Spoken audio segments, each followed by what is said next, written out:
Hello बच्चों, welcome to my channel. आज हम लोग डस्ट एंड स्नो का, जो कि फर्स्ट फ्लाइट की बुक्स में से निकाला गया है, हम लोग उसका क्वेश्चन आंसर करेंगे। ठीक है। डस्ट ऑफ स्नो आप लोग ने मेरे लास्ट वीडियो में देखा होगा, उसका एक्सप्लेनेशन। अगर नहीं देखा है तो आप लोग उसको मेरे चैनल लिंक में देख लो और उसको एक्सप्लेनेशन भी पढ़ लो। उसको आगे चलते ही थोड़ा बहुत क्वेश्चन आंसर करने से पहले मैं इसका थोड़ा सा समरी आप लोगों को बता दे रही हूँ। उसके बाद हम लोग इसका क्वेश्चन आंसर करेंगे। In this poem a crow shake off some snow dust on the poet who standing beneath a hemlock tree. मतलब पोएम जो कि क्रो ने snow dust dust particle, snow मतलब बर्फ उनके ऊपर गिरा दिया, हेमलॉक ट्री धतूरे के पेड़ से। और स्टार्टिंग में पोएट बहुत दुखी थे, बट जैसे ही उनके ऊपर एक बर्फ गिरा, वो बर्फ का डस्ट गिरा, वो उनका मन बहुत ही प्रफुल्लित हो गया, या उनका मूड सडनली चेंज हो गया। ठीक है। तो आप लोग एक्सप्लेनेशन देख लेना मेरे लास्ट वीडियो में। तो आगे बढ़ते हैं हम लोग इसका एक्स्ट्रा क्वेश्चन आंसर करने के लिए। देखिए, होप आप लोगों को दिख रहा होगा।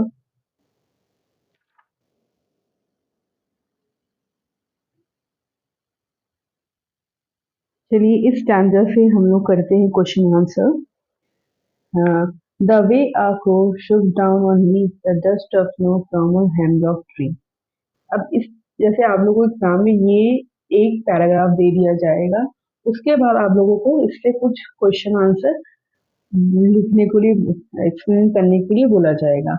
तो फर्स्ट क्वेश्चन क्या बनता है इस पैराग्राफ से? What is the hemlock tree who sitting on the tree. Hemlock tree क्या है और कौन बैठा था ट्री के नीचे? Hemlock tree is a poisonous tree with small white flower. A crow was sitting on the tree। ठीक है। हेमलॉक एक जहरीला, पॉइजनस मतलब जहरीला पेड़ है। विथ स्मॉल वाइट फ्लावर, छोटे छोटे आप लोगों ने देखे होंगे स्मॉल वाइट फ्लावर। धतूरिया का पेड़ शिव जी को अक्सर चढ़ता है। ठीक है। तो आप लोग अगर नहीं देखा हो तो आप लोग अपने घर वालों से कह सकते हैं कि धतूरे के पेड़ कैसा होता है, आप लोग को शायद वो दिखा पाए। A crow was sitting on the tree। Crow, जो कि कौवा एक बैठा था उस ट्री के नीचे। नेक्स्ट क्वेश्चन पे जाते हैं। What did the crow do? Crow ने क्या किया? ठीक है। The crow shook himself sitting on the hemlock tree.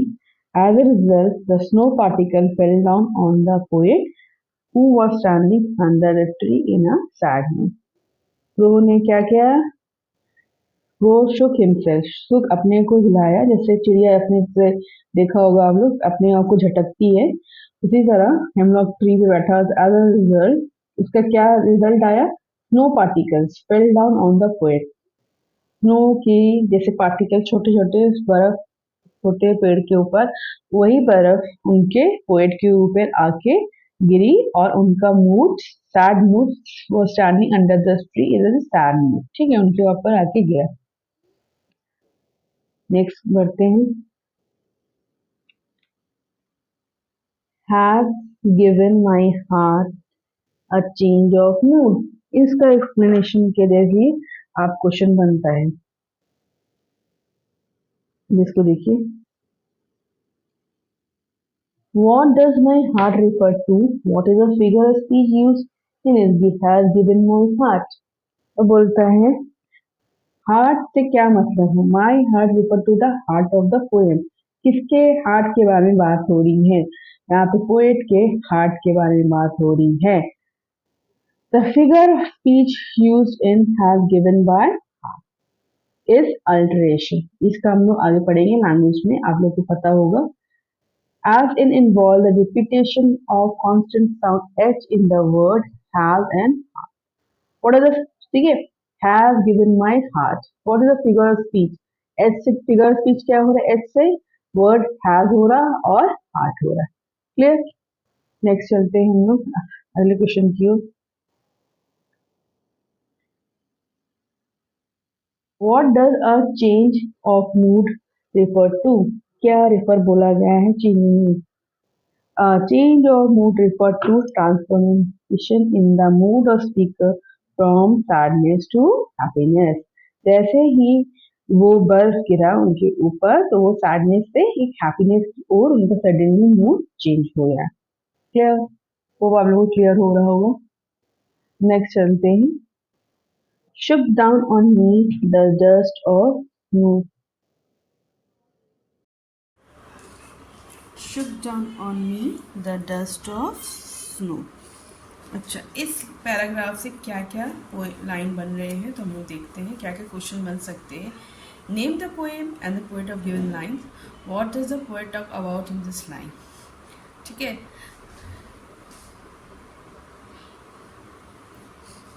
तो नाम क्या है इस पोएम का। The name of the poem is dust of snow.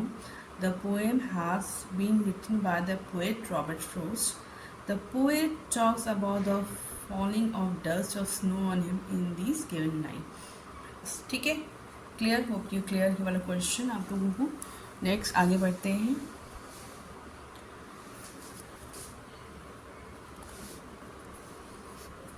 What does snow of refer to? The dust of snow refer to the powdery form of the snow particle which is as same as dust particle. ठीक है, मतलब dust of snow, धूल, dust है, dust of snow किसके लिए बोला गया है? पाउडरी। पाउडरी मतलब आप लोग देखा होगा धूल पाउडर, जैसे पाउडर लगाते उसी फॉर्म में होता है snow particle which is same as dust particle. तो स्नो पार्टिकल भी डस्ट पार्टिकल के जैसा ही होता है। क्लियर? आगे बढ़ते हैं। नेक्स्ट उसके ऊपर चलते हैं। A change of mood had save some part of a day I have you. कह रहे हैं रूड मतलब हम लोग जिसे बर्बाद करना कहते हैं रूइंड। ठीक है, what does a poet say save some part, what does its mean. ठीक है, यहाँ देखते हैं। The what does a poet save some part, मतलब the poet has mention save some part because he has save the rest of his day from getting wasted by being happy and not sad. Earlier he was in sad mood but after the dust of snow fall on him his mood change completely. Clear समझ आ गया? कह रहे हैं because the poet mean save some part, because क्योंकि he has save the rest of his day, मतलब कुछ part हम दिन के 24 आवर्स होते हैं, तो सपोज करो हम लोग 6-7 घंटे से सैड हुए हैं। ठीक है, उसके बाद अचानक से चेंज हुआ, सडनली कुछ परिवर्तन आया, हम लोग खुश हो गए, तो उसी तरह सेव सम पार्ट हो गया हमारे डे का। मतलब 12 आवर्स हम लोग ने जो मूड सैड अपसेट थे, उसके बाद 12 आवर्स जो होता है उसमें खुशी है। ठीक है, हम लोग का पार्ट खुद सेव हुआ। Earlier he has with sad mood but after the dust of snow fall on him his mood change completely. ठीक है, उनका मूड पूरी तरह से डस्ट ऑफ स्नो जैसे ही गिरा वो चेंज हुई है। क्लियर? आगे बढ़ते हैं हम लोग। Question be clear. What is the meaning of term ruin? What does this signify? Rued means feel sorry for. ठीक है, इसके लिए हम लोग खराब सोचते हैं। It signifies that the poet regret that he wasted his day in sadness but now he is happy after dust of snow has fallen on him. Clear समझ में आया? क्या रूइट मीन्स हम लोग कभी कभार हम सोचते हैं अरे यार बेकार में वेस्ट किया, कुछ भी सोचते कि अरे बेकार में वो दिन बर्बाद हुआ। It signify the poet regret. Regret मतलब बाद पछतावा, जैसे कहते हैं हम लोग पछताते हैं कि अरे यार उस टाइम पढ़ लेते तो अच्छे मार्क्स आते हैं, या रिग्रेट करते हैं। Wasted his day in sadness, जो कि दुख से उसने वेस्ट किया था, but now he is happy, अब खुश, जैसे इस डस्ट ऑफ स्नो गिरा उनके ऊपर, एज फॉलन ऑन हिम। ठीक है, नेक्स्ट क्वेश्चन की ओर बढ़ते हैं। The way a crow shook down on me the dust of snow. अब इससे क्या क्या क्वेश्चन बन सकता है? What does the crow symbolise? Why was the poet chosen crow in this poem? ठीक है, the crow symbolises bad luck और नेगेटिविटी। क्रो किसके लिए बोला जाता है? सिंबल बैड लक और नेगेटिविटी के लिए।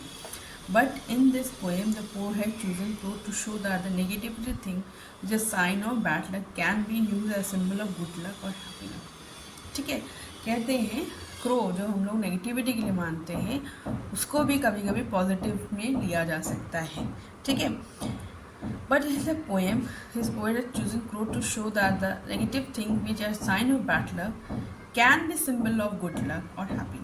ठीक है, वो सिंबल मतलब चिन्ह बना सकते हैं या चेंज कर सकते हैं गुड लक से हैप्पीनेस की ओर. क्लियर, आगे बढ़ते हैं हम लोग. Who shook down the dust of snow and on whom how. कह रहा है किसने डस्ट ऑफ स्नो को शुक मतलब हिलाना और ऑन whom किसके ऊपर एंड हाउ कैसे. The crow shook down the snow particles on the poet as he was sitting on the tree. The poet was standing under the tree and the movement in crow resulted in the falling of the snow. Clear? कह रहा है crow shook down, crow ने शुक अपने को हिलाया और snow particles अपने आप गिरा किसके ऊपर, पोएट के ऊपर. The poet was standing under the tree, poet जो कि खड़े हुए थे ट्री के नीचे. And the movement the crow resulted in the falling of the snow. Clear, hope आप लोगों को यहाँ तक ये क्वेश्चन आंसर समझ में आ गया होगा. ठीक है, अब हम लोग आगे बढ़ते हैं नेक्स्ट क्वेश्चन की ओर. चलिए, अब हम लोग थोड़ा लॉन्ग आंसर देख लेते हैं. अब आप लोगों को होप इस चैप्टर्स में से कोई भी प्रॉब्लम नहीं होगा, तो हम लोग थोड़ा लॉन्ग आंसर क्योंकि बहुत ज़रूरी थे, अक्सर एग्ज़ाम्स में पूछा जाता है, उसको भी फोकस करना बहुत इम्पॉर्टेंट है because it's carry a maximum marks. Clear, what is the central idea of poem dust of snow. इस पोएम डस्ट ऑफ स्नो का मेन बनाने ये सेंट्रल आइडिया क्या है. आगे बढ़ते हैं, हम लोग सुनते हैं, समझने की कोशिश भी करते हैं. द पोएम पहले आप सुन लीजिए, इसके बाद समझेंगे. The poem dust of snow written by Robert Frost highlighted the importance of small things in human lives. The poem broadly talked about the healing property of the nature. The remedial properties have been portrayed by the use of negative symbols, crow and the hemlock tree, to change the mood of the speaker from sadness to cheerfulness. In the given poem, falling of dust, which is a part of nature, on the poet transforms the mood of the poet and makes him feel positive and happy, hence conveying the idea that nature can heal and small things can bring out the major transformation. Clear? अब समझने की कोशिश करते हैं ये line क्या बोल रहा है.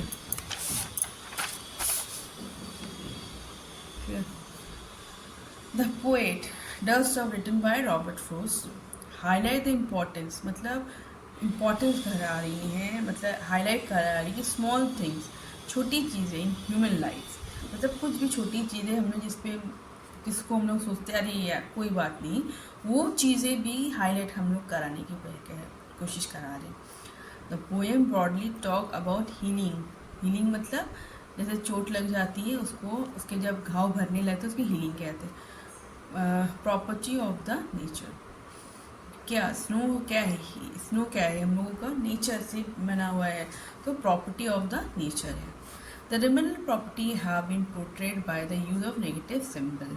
रेमेडियल मतलब जैसे कोई चीज़ ठीक होने की चीज़ें को रेमेडियल बोलते हैं. माई negative symbol have portrayed by the use of negative symbol, मतलब क्रो एंड हेमलॉक ट्री दोनों ही जो कि नेगेटिव माना जाता है, उनसे कैसे पॉजिटिविटी मिल सकती है. तो सेंट्रल आइडिया इसलिए बनाया गया है. मेन क्या है इस पोएम में कि पोएट कहने की कोशिश कर रहे हैं कि नेगेटिव चीज़ें भी हम लोगों की लाइफ में पॉजिटिविटी ला सकती है. To change the mood of speaker from sadness to cheerfulness. क्यों, रो ही हेमलॉक ट्री जो कि दोनों ही नेगेटिव है और दोनों ही गिरे किसके ऊपर, पोएट के ऊपर जो कि खुद नेगेटिव सैड से भरे थे. वो जैसे ही उन पे गिरा वो सडनली पॉजिटिविटी में चेंज हो गया. क्लियर.